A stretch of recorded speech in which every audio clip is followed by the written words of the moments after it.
जय भीम, जय संविधान, जय भारत।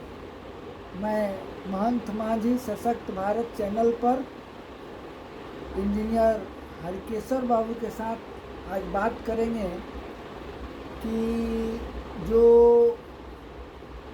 अभी सुप्रीम कोर्ट का आदेश आया है शेड्यूल कास्ट शेड्यूल ट्राइब्स में कोटा के अंतर्गत सब कोटा, तो उसमें ये चर्चा है सभी हमारे वर्गों के बीच में कि जो लोग कुछ आगे बढ़े हुए हैं, जो समाज में मुखर होकर के कुछ बोलते हैं, उनको तो छांट दिया जाएगा क्रीमी लेयर में।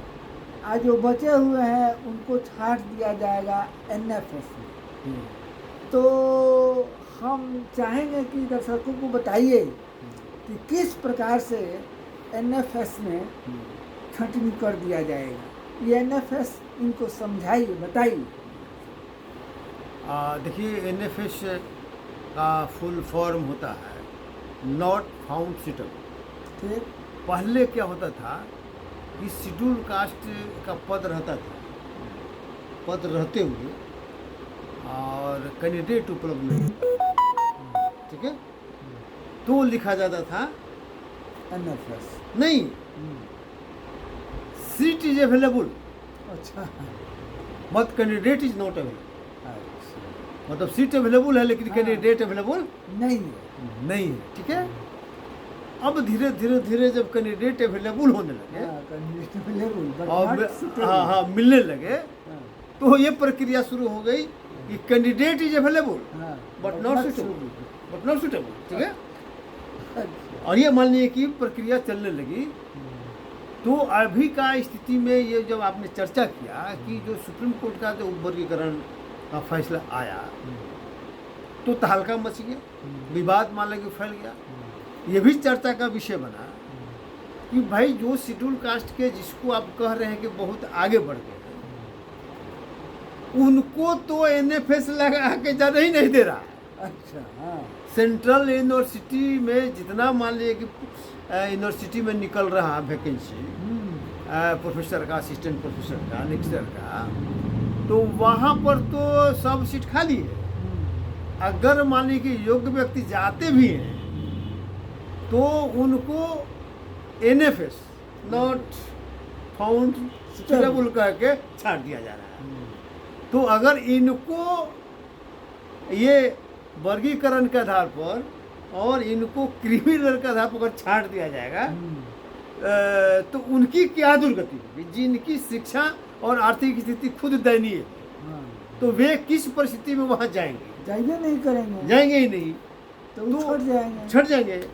तो इसी पर चर्चा बनी हुई है। इसी क्रम में 14 सितंबर को एएनसी इंस्टीट्यूट में एक कार्यक्रम लोगों ने रखा है, जो रिसर्च स्कॉलर है उन लोगों ने रखा है, और इसके विरोध में जनमत तैयार करने का प्रयास हुआ है कि इसका मतलब क्या है, एनएफएस का मतलब क्या है। ये सिर्फ जो है एससी एसटी ओबीसी पर ही लागू क्यों होता है, ठीक है, ये सामान्य वर्ग पर क्यों नहीं होता? क्या ऐसा हुआ है कि सामान्य वर्ग का कोई वैकेंसी निकला हो, कैंडिडेट उपलब्ध हो, लेकिन उसको एनएफएस करके छाटा गया?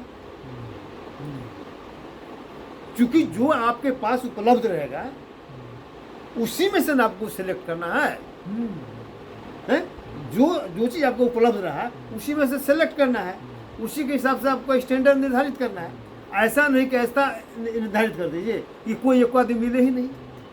तो अगर इस तरह के कैंडिडेट अगर आप निर्धारित करते हैं, इसका मतलब है कि आप नहीं चाहते हैं कि मान लीजिए काम हो, आप देश के विरुद्ध मान लीजिए एक तरह का काम करते हैं। तो आमतौर पर आप देखिए कि schedule caste, schedule tribes, EBC और अत्यंत पिछड़ा वर्ग के ही रिजर्व सीटों पर ही इस तरह की प्रक्रिया होती है। यही लोग इसके शिकार होते हैं। यही शिकार होते हैं। तो इसका वजह मान लीजिए क्या है, तो उसमें वजह ये बताया जा रहा है कि ये जब छटेंगे नहीं तो उनका सीट डी रिजर्व होगा कैसे, और जब डी रिजर्व नहीं होगा तो जनरल कैटेगरी को मिलेगा कैसे?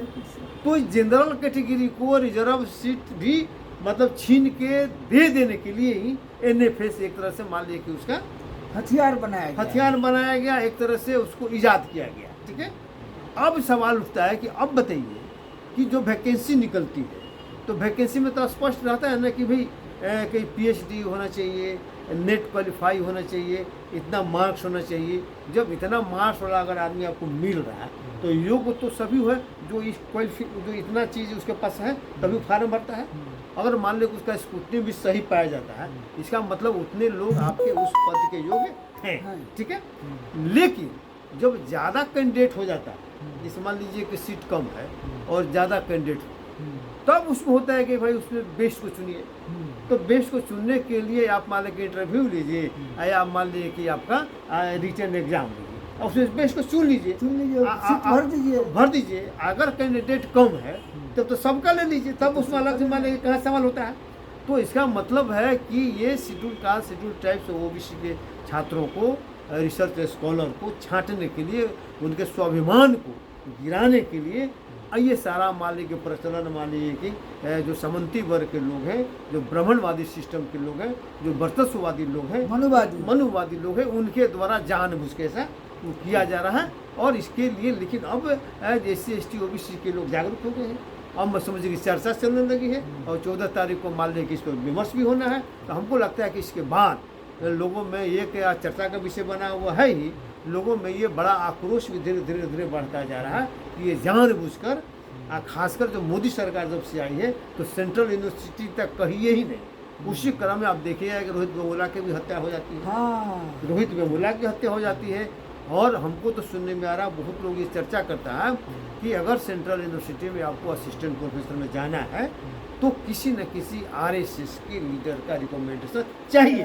अगर RSS के किसी नेता का अगर रिकमेंडेशन नहीं है तो आपका नहीं होगा, सीट खाली रह जाएगा। किसी भी यूनिवर्सिटी में आपका नहीं होगा। नहीं, खासकर सेंट्रल यूनिवर्सिटी सेंट्रल गवर्नमेंट का है। तो जैसे मान लीजिए कि स्टेट वाला है तो स्टेट में तो मान लीजिए बिहार गवर्नमेंट का भी रहता है, तो बीपीएससी से मान लीजिए कि है तो यहाँ पर कुछ आपका हो जाएगा।